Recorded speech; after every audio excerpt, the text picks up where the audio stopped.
Hi, you're welcome to the second part of this pattern cutting process. Of course, we have done the Birkenstock pattern in my last tutorial. Please do some catch up.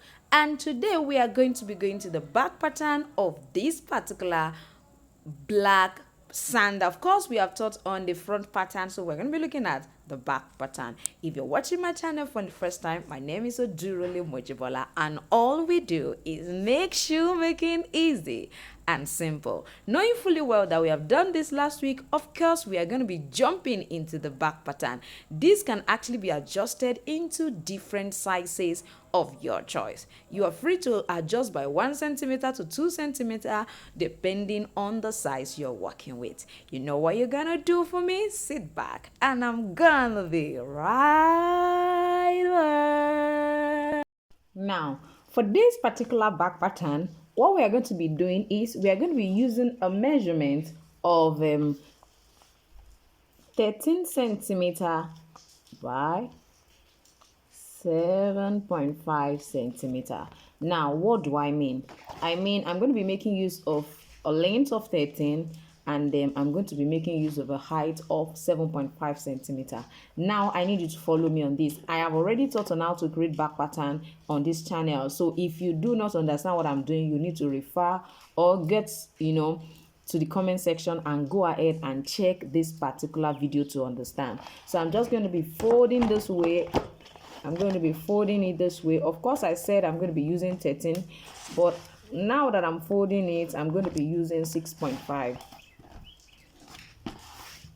If you open 6.5, it's going to still give you 13. So I'm going to fold very well. You can see I'm using this particular edge.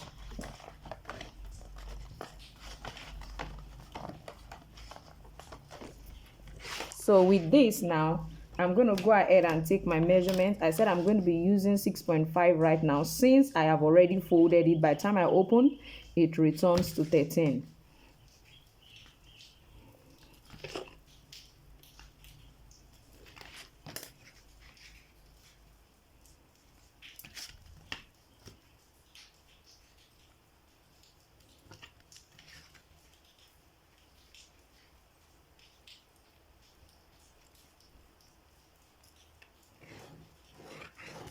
Now we are going to measure our 7.5 centimeter height, 7.5. Come to this other edge and measure your 7.5 as well. So I'm going to close it up right there.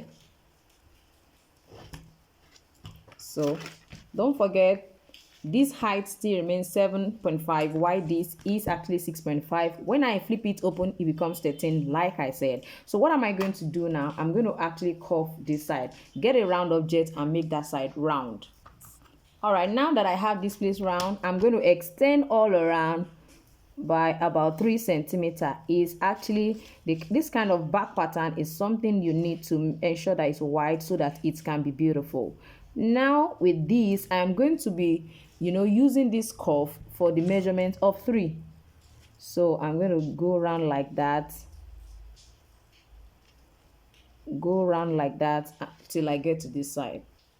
All right, now you can join them all together. Although for me, I would love this side to be 2.5 and not 3, but let's just continue. So this other side, we're going to definitely join it together. And then let me create another one here so that it will be easy to join together this way.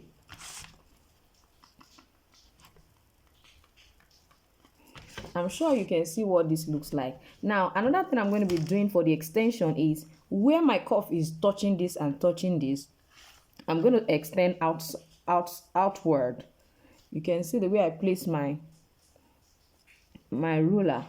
You can see it's extended that way and extend it that way. You can see what I have with this. If you want it to be wider, of course you can make it wider. It means you make it go this way and this can actually go this way. So it depends on what you really want. So you can decide on what you want to do with that. Now I am going to be trimming it out. Before I trim out, this is what I needed to pay attention to.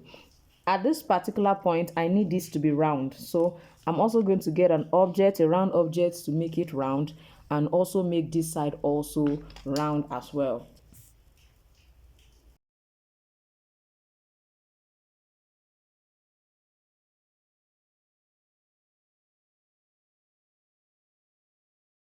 with this, I can now go ahead and trim out. Now, before I trim it, I'm going to close up this particular side. Now, this side, it depends on the length you want. If you want it to have a strap attached to it, it means you need, a longer, strap. But for me, I won't be needing a long one. So you can still trim this if you think it is too, small for you or too big. So I'm going to trim. When I open, you can see what it looks like. This is actually a perfect shape for your back pattern. Now all of these, you can still curve them and make them look perfectly okay. You can see that the round object that I used, I didn't really follow that because I wanted the arc to show better than what I have right there. So this is what your back pattern looks like.